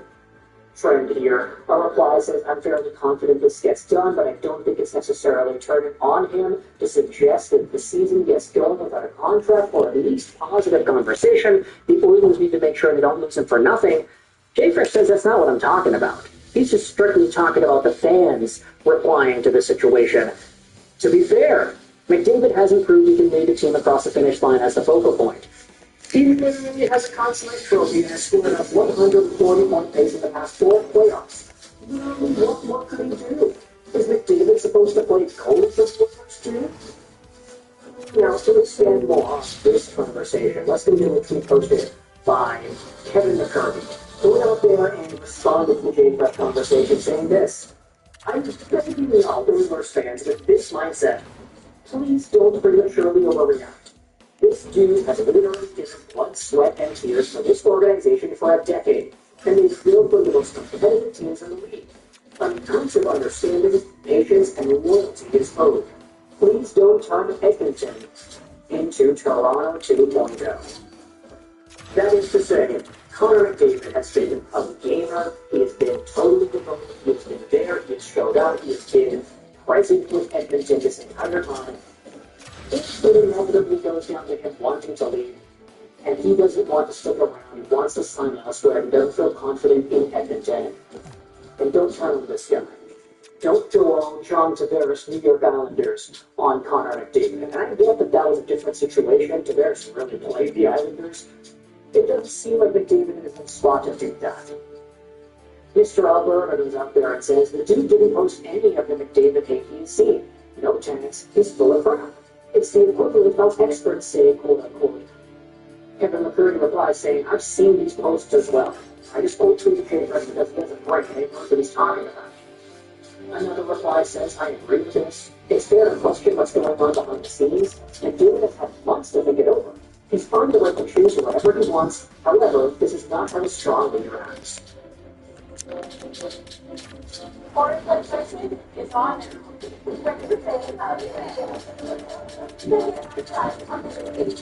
now. Our rights. Our rights. It's a great time to get into the forest. Consider the things he's a leader of besides the team. He's one of the faces of the NHL, the best player of the game, and his decisions have real-world impact for guys like the Breeze-Out and Mitchell. I choose to believe Bob Stoker when he said 10, 14, 16 last year, and I'm sticking to it. Now, in regards to some of that, let's talk about what McDavid said about the Oilers having to master their game via Mark Spector's publication earlier in the week. We're already pretty good at it, but we've got to get it to a level that nobody can touch. Set a culture and a tone for this year that's a championship culture. That championship mindset. So, at the very least, Connor is already expressing his devotion and dedication to Edmonton once more for this upcoming season, despite not having a contract beyond a year. If the Oilers are able to make the Rochester Finals for a 3rd year in a row and pull off what is essentially Florida again, then I don't know if anybody's going to be able to deny Connor McDavid's legacy. If he gets that cup, he gets that chip, then all of the doubt goes away. And this is recent. These comments are very, very good. Nice sentiment while he's out the door, not resigning before the season, sends signals to the Oilers to make a trade. So he's staying, man? This is confusing. No turn. Oh, that's such a championship mindset. So even if fans here are going out there and responding in a poking the bear kind of way at Connor McDavid, to end this video off, I guess, it makes sense to go out there and talk about this. This also went somewhat viral on Twitter yesterday. It's a comment made by Connor McDavid 10.5 years ago. That would be an absolute dream come true. Connor McDavid told Mike Seisberger of the Toronto Sun when asked about the possibility of becoming a Toronto Maple Leaf. It's pretty crazy to even think about. Now, of course, this is before McDavid was drafted. The guy even spelled McDavid's name wrong. But I guess it does show that Richmond Hill, Ontario kids probably still want to play for the Toronto Maple Leafs at some point. Who knows if it's really going to go down? But ultimately, the way this saga has unfolded has resulted in some fans turning on Connor Mack in a very surprising turn of events. Let me know your thoughts in the comment section below. How do you feel about fans starting to say that David should get traded overseas on Draisaitl jersey, stuff like that? Do you think it's reasonable for fans to be focusing on it that way? Do you think it's more just fear expressed in team degrading sentimental humor? Or do you think this actually does have an ounce of truth here? Let me know your thoughts in the comment section below on how it is. I hope you enjoyed this special story on. And if you followed the Titans submersibles a few months ago, you know terrifying consequences of the 2 So, well, fortunately, the Titans submersibles are to the war kids in the time. As always, an expression, but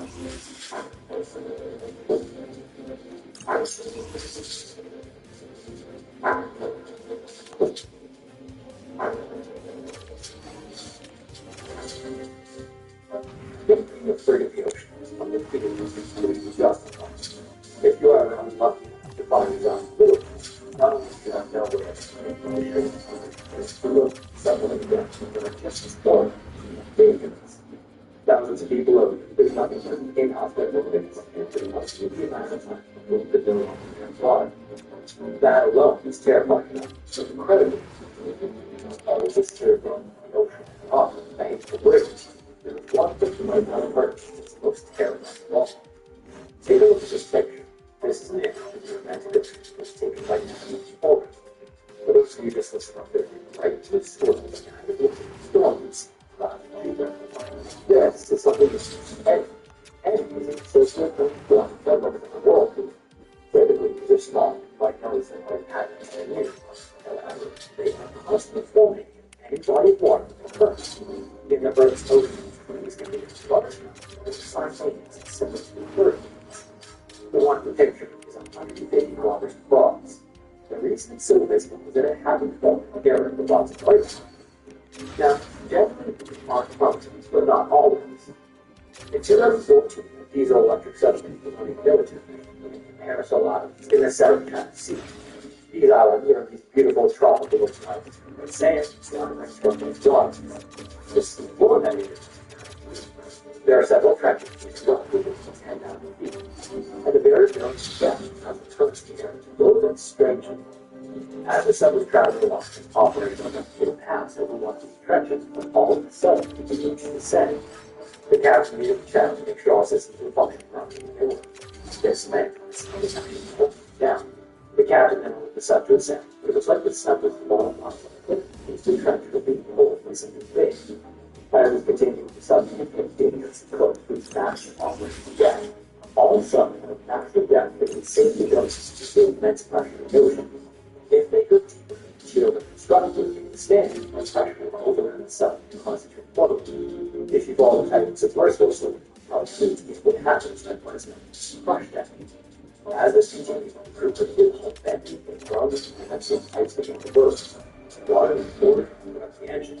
All of this took place to the extent of things that the turbines capturing these forces still in compartments with the vents inside. To prevent the water from flooding them, sinking them back into the down to the deep. Then 2 minutes went by and it's still insane. During the captain called them basically moved to walk the down to get to the surface as fast as possible.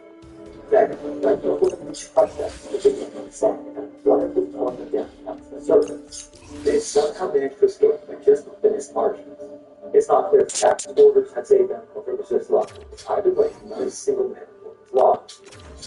It's thought that this incident resulted from a hugely strong man from the area to the irregulars closer. Later, these were measured to be 100 meters wide, 1,000 meters tall, and they in space, the curve could travel at 8 times that distance together, almost as if it's still in the air. Apparently, the road relatively slow moving, just a caliber, but it was suddenly to crush them from distant space. having gone through the it's always been speculated that eggs will be water has benefits, but reserves is definitely in the farm. So, the man aboard that submarine, I'm not going to observe one of them firsthand. There is another instance which has striking similarities. Has resulted in history, but to this day, the cause is still unknown. On April 9, 1963, the submarine, this was USS Russia, left Port in Maine at 8 a.m. The submarine had been overhauled and scheduled to do some post-overhaul diatribes.